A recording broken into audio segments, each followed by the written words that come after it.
सभी को राधे राधे। आइए यूनिक हिंदी क्लासेस के साथ फिर से इंटरमीडिएट काव्य के लिए प्रथम कक्षा आपके सम्मुख उपस्थित है। तो देखिए, आज अयोध्या सिंह उपाध्याय हरिऔध जी को इनका जो आपके यहाँ प्रिय प्रवास है, प्रिय प्रवास का जो शीर्षक है वो पवन दूतिका के नाम से संकलित है। उसको हम पढ़ते हैं। प्रारंभ है। बैठी खिन्नायक दिवस वे गेह में थी अकेली, आके आंसू द्रग युगल में थे धरा को भिगोते, आई धीरे इस सदन में पुष्प सदगंध को ले, प्रातः वाली सुपवन इसी काल वातायनों से, संतापों को विपुल बढ़ता देख के दुखता हो, धीरे बोली सदुख उससे श्रीमती राधिकायों, प्यारी प्रातः पवन इतना क्यों मुझे है सताती, क्या तू भी है कलुषित हुई काल की क्रूरता से। पंक्तियां हमने इसलिए लिख दी है कि आप पुस्तक अगर नहीं भी अपने सामने रख रहे हैं तब भी आपका काम चल सकता है। तो खिन्ना माने क्या होता है? दुखी। शब्दार्थ भी देख लेंगे। खिन्ना माने होता है दुखी, और गेह माने क्या होता है? घर। गेह माने होता है घर।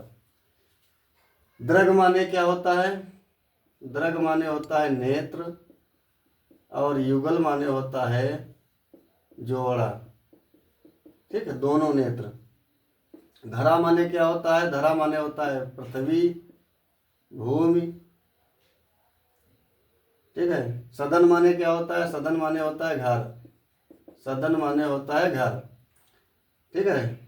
काल माने समय। काल माने यहाँ पर समय। और वातायन माने होता है, वातायन माने होता है झरोखा। झरोखा आजकल का जो शब्द है वो इंग्लिश का विंडो। संतापों को विपुल बढ़ता देख के दुखता हो। विपुल माने अधिक। विपुल माने अधिक। संताप माने दुख। दुखों को अधिक बढ़ता देख करके धीरे बोली सदुख उससे श्रीमती राधिकायों। ठीक है। बाकी इसमें जो है, अब आप देखेंगे इसमें जो पहला प्रश्न आपका आता है वो होता है प्रस्तुत काव्यांश के पाठ और कवि या शीर्षक और कवि का नाम लिखिए। शीर्षक और कवि का नाम लिखिए। तो इसमें क्या लिखेंगे? या तो आप संदर्भ सीधे लिख दीजिए प्रस्तुत गद्यांश काव्यांश प्रस्तुत काव्यांश हमारी पाठ्य पुस्तक हिंदी काव्य के या काव्य खंड के अयोध्या सिंह उपाध्याय हरिऔध द्वारा रचित पवन दूतिका शीर्षक से अवतरित है, जो शीर्षक अयोध्या सिंह उपाध्याय हरिऔध के महाकाव्य प्रिय प्रवास से लिया गया है। इस प्रकार से आप लिख सकते हैं। तो यहाँ पर आप पाठ का नाम सीधे लिखना चाहें तो पाठ का नाम, और फिर कवि का नाम। कवि का नाम सीधे भी लिख सकते हैं, संदर्भ के माध्यम से भी लिख सकते हैं। पाठ का नाम क्या है? पवन दूतिका है। पवन दूतिका है। और कवि अयोध्या सिंह उपाध्याय हरिऔध जी हैं। अयोध्या सिंह उपाध्याय हरिऔध। ठीक, हरिऔध जी हैं। दूसरा प्रश्न आपका आता है कि रेखांकित अंश की व्याख्या कीजिए। मान लो रेखांकित अंश यहाँ से उसने कर दिया, तब आपको रेखांकित अंश की व्याख्या करना है, और आपको ज़्यादा लंबी व्याख्या नहीं करनी है, उतनी व्याख्या करनी है। फिलहाल मैं पूरी व्याख्या आपको बता दे रहा हूँ। एक दिन राधा अपने घर में दुखी मन से बैठी हुई थी, अकेली थी, और वह कुछ विचार कर रही थी। श्री कृष्ण के वियोग में उनके आँखों से आंसू बह रहे थे, जो जमीन पर गिर रहे थे और धरा को भिगो रहे थे।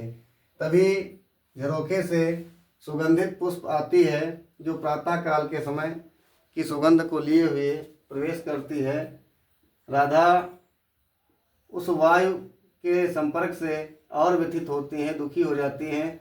तब उन्होंने वायु से या पवन से कहा कि यहाँ से आपको व्याख्या करनी है कि हे प्रातःकालीन पवन, तुम मुझे इतना क्यों सता रही हो? क्या तुम्हें भी समय की मार से या समय ने तुमको भी दुखी किए हुए है, दुखी कर दिया है? ठीक है, समय की क्रूरता से तुम भी व्यथित हो, परेशान हो, ये आपको व्याख्या करनी है। इसके बाद में एक प्रश्न और दे रखा होता है, वो प्रश्न आपका जो आता है, प्रश्न 5 आते हैं, ठीक है, 5 प्रश्न होते हैं इसमें। अब 5 प्रश्नों में अगला प्रश्न आपको दे सकता है कि एक दिन खिन्न कौन बैठा था, या एक दिन घर में खिन्न कौन बैठा था। तो आपको उत्तर देना होगा, एक दिन घर में खिन्न या अकेली राधा बैठी थी, ठीक है। तभी झरोखे से कौन प्रवेश करता है, तो आप लिखेंगे प्रातःकालीन वायु। प्रातःकालीन वायु झरोखे से प्रवेश, या प्रातःकालीन सुगंधित वायु झरोखे से, प्रातःकालीन सुगंधित लिख दो, प्रातःकालीन सुगंधित वायु झरोखे से घर में प्रवेश करती है। एक प्रश्न और आ सकता है आपको, वो पूछा जाएगा आपसे कि हो सकता है क्या कि राधा ने पवन से क्या कहा। तब आपको लिखना होगा, राधा ने पवन से कहा कि क्या तुम्हें भी समय की क्रूरता ने व्यथित किया हुआ है, क्या तुम समय की क्रूरता से व्यथित हो। ये प्रश्न आपके 5 इस प्रकार से आएंगे, ठीक है। तो अब आप इसको अध्ययन करें और लिख लें, नोट कर लें अपनी कॉपी पर। जय हिंद, जय भारत।